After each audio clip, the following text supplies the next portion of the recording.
Hi అండి, అందరికీ నమస్కారం అండి. మేమైతే విజయనగరం వెళ్ళాము రామనారాయణ టెంపుల్కి.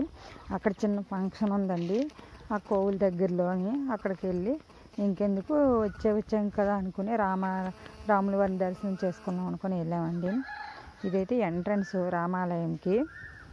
ఇదైతే లోపలికి వెళ్ళడానికి అండి. కోవులు అయితే చాలా పెద్దదండి. అంటే కోవులు కాదు, అలా అని ఇది డెకరేషన్గా ఉండదండి. కొంచెం రామాలయం అంటే రాముడి మందిరం అన్నీ ఉంటాయి కాబట్టి రామాలయం రామనారాయణ టెంపుల్ అంటారు. ఇదైతే టికెట్ కౌంటర్ అండి. మనిషికి 40 రూపాయలు తీసుకున్నారు. నేను, నిత్య, మా ఆయన, తర్వాత మా పిన్ని వెళ్ళాము. మనిషికి 40 రూపాయలు చొప్పున టికెట్ తీసుకొని మీ లోన్కి అయితే ఎంట్రన్స్ అండి. ఇదైతే అండి కోవులు అంతా ఇలా ఉంటుంది, బాణం ఆకారంలో ఉంటుందండి కోవులు మొత్తం. ఈ కోవుల్లో ఏముంటాయో అనేది అక్కడ డెమోలాగా ఉందండి. ఎటువైపు వెళ్ళాలి, ఎక్కడ ఉంటాయి ఏమనేసి. ఎండ అండి, మే నెల కదా, మంచి ఎండ. మేము వెళ్ళేసరికి 12 అయింది. 12 అప్పుడు వెళ్ళాము. కాలిపోయామండి. మెట్లు మార్గం కూడా ఉంది. మెట్లు పైనుంచి నడుచుకోండి. పైన అంటే జస్ట్ ఎక్కువ మెట్లు కాదు, కొన్ని మెట్లు ఉంటాయి. ఆ మెట్లు అంటే ఉన్నాయి, ఇలా కింద నుంచి కూడా ఉన్నాయండి. మేమైతే కింద నుంచి వెళ్ళాం. బాగా ఎండ ఉంది, కాలిపోతున్నాయి. చెప్పులు కూడా ఇప్పమన్నారు. కొద్దిగా ఆ నీళ్ళ దగ్గరికి వెళ్ళాక కొంచెం అక్కడ ఇప్పేసాం చెప్పులు ఇప్పేసి ఇంకా పైకి వెళ్ళాం. చుట్టూ పచ్చని చెట్లు. కిందని మీ పైనుంచి ఇవ్వండి, పైన గోడ ఉంది కదా, అది మెట్లండి. కింద నుంచి మేము వెళ్ళాం అనమాట. ఇదైతే ఆంజనేయ స్వామి విగ్రహం పైది ఉంటుందండి, చాలా పెద్దది. అవ్వండి, దాని కింద చిన్న ఆంజనేయ స్వామి ఉన్నారు.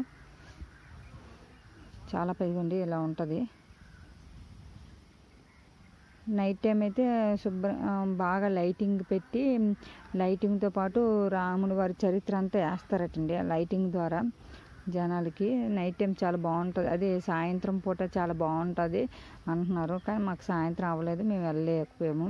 ఇదైతే రాముడి వారి చరిత్ర మొత్తం అండి. రాముడి వారు ఎలా పుట్టారు, ఎలాగా పెరిగారు, తర్వాత సీతమ్మ వారిని ఎలా వివాహం చేసుకున్నారు, అన్నీ రాముడి వారి చరిత్ర అండి. తర్వాత సీతమ్మ వారు లంకలో ఎలా ఉన్నారు, అన్నీ ప్రతిదానికో ఒక ఈ కిందన పేరు పెట్టేసి దానికోసం శబరిమాత అన్నీ అండి. ఆంజనేయ స్వామి ఎలా వచ్చారు రాముల వారి దగ్గరికి, ప్రతిదీ ఒక చరిత్రలాగా ఇలాగా విగ్రహాలు పెట్టి దాని కింద పేర్లు రాసి అవన్నీ ఉన్నాయండి. మొత్తం రాముల వారి చరిత్ర మొత్తం చిన్నప్పటి నుంచి తన పట్టాభిషేకం జరిగినంత వరకు సీతమ్మవారు లంకలో ఏం జరిగారు, వారధి కట్టడం ప్రతిదీ ఉందండి. ఇవ్వండి, అమ్మవారు వనవాసంలో ఉండేటప్పుడు అన్నీ ప్రతివి ఉన్నాయండి. ఇలాగా బొమ్మలు ఇలా దీని రూపంలోనే ఉంటుంది, ఇంకేం రూపంలో ఉండదు. ఇలా విగ్రహాల రూపంలో కింద నేమ్ రాసి పేరు రాసి ఉంటాయి. అది అక్కడే అంతేనండి, అలాగే ఉంటాయి. ఇంకా దానికోసం చూడడానికి వెళ్ళాలి. చాలా ఫేమస్ అండి. అంటే కొత్తగా అనిపిస్తుంది మాకైతే. మా విజయనగరంలో ఇది ఒక కొత్తగా అనిపిస్తుంది మా సైడ్ అయితే. చూడడానికి కార్తీక మాసంలో అయితే మాత్రం జనాలు చాలామంది వస్తారండి, ఖాళీ ఉండదు అసలు. చాలామంది వస్తారు, ఎక్కడి నుంచో వచ్చి చూస్తుంటారు జనాలు.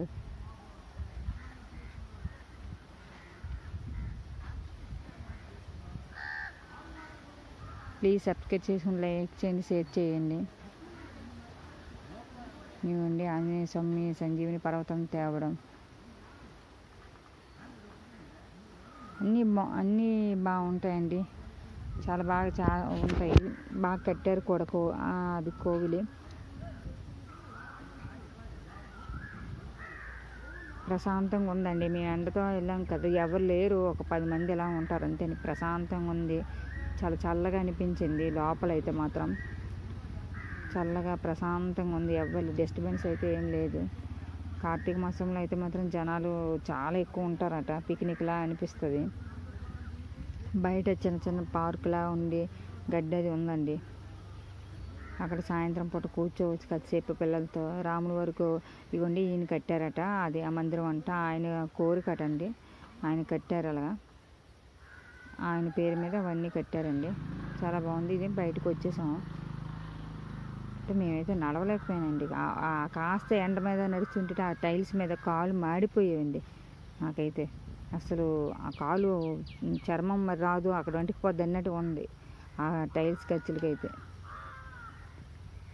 ఆ తెల్లదాని మీద కొంచెం బాగానే నడుస్తున్నాం, కానీ కొంచెం నల్లదాని మీద నడలేకపోయామండి. ఇవండి ఇది అయితే రాములవారి మందిరము. కొంచెం మొన్న రాములవారి కళ్యాణం అయ్యేటప్పుడు అలాగా తాటాకులతో అలా బయట పందిరేసారంట. ఇదైతే రాములవారి మందిరం అండి. ఇదిగోండి ఇక్కడ రాములవారి మందిరం ఉంది.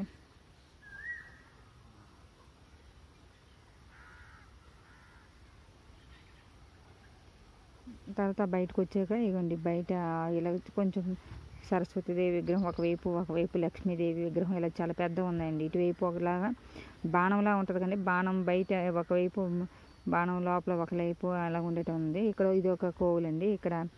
ఇక్కడ కూడా రెండే ఉంటాయండి, ఒక రాములవారిది, తర్వాత ఇక్కడ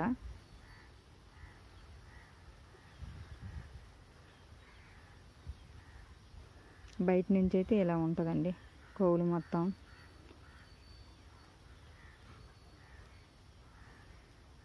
అటువైపు ఒకలాగా ఇటువైపు ఒకలాగా చాలా బాగుంటుందండి.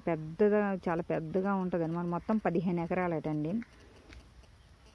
మొత్తం 15 ఎకరాల మీద ఈ కోవులు ఉంటుంది.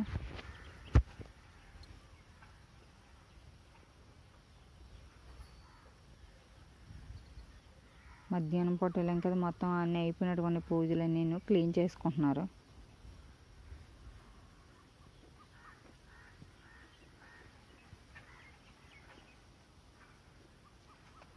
అది అవి అయిపోయిన తర్వాత ఇక్కడ కూడా సీతమ్మవారు వనవాసం అన్నీ అయిపోయిన తర్వాత ఇటువైపు ఉన్నవి అడవికి వెళ్ళడం, అమ్మవారు వనవాసంలో అడవి జీవితం అంతా ఇక్కడ ఉంటుందండి. తర్వాత రావణాసుడు ఎలాగా సీతమ్మవారిని ఎత్తుకెళ్ళిపోవడం అవన్నీ ఇక్కడ ఉంటుందండి. ఫస్ట్ అంతా అమ్మవారిని యుద్ధం అయిపోయిన తర్వాత అమ్మవారిని రక్షించి పట్టాభిషేకం అవన్నీ అలాగా. దాని తర్వాత ఇలా అండి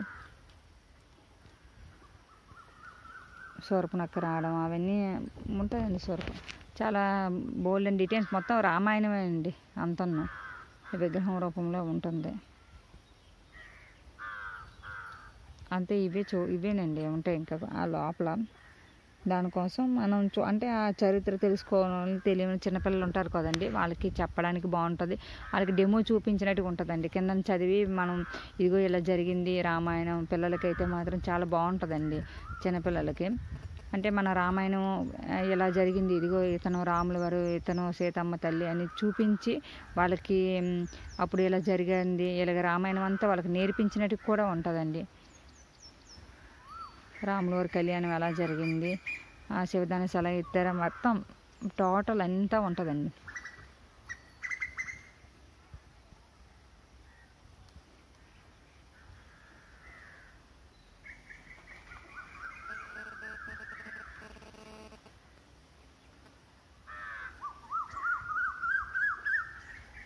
బయట ఉన్నాను, ఇంటి బయట ఉన్నాను, కూర్చొని ఎడిటింగ్ చేస్తున్నానండి. చూడండి ప్రశాంతంగా ఉంది, పక్షులు శబ్దాలు అయితే వినిపిస్తున్నాయి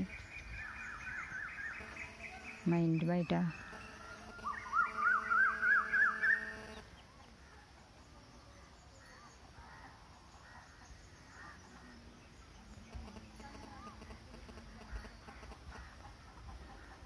ఇవ్వండి బయటకు వచ్చాక ఇంకెంతేనండి. ఇటువైపు ఇంకా ఇదిగో అమ్మవారు, లక్ష్మీ అమ్మవారు అక్కడ ఉంటారు. ఇలా పార్కులా ఉంటుంది. ఇవ్వండి పక్కన కనిపించేవి మెట్లు అనమాట, కిందకి వెళ్ళిపోవచ్చు అనమాట. ఇవి ఇలా మెట్ల లాగా ఇలా సాపుగా ఉంటుంది, ఇవి కిందకి వెళ్ళిపోవచ్చు. ఇంకా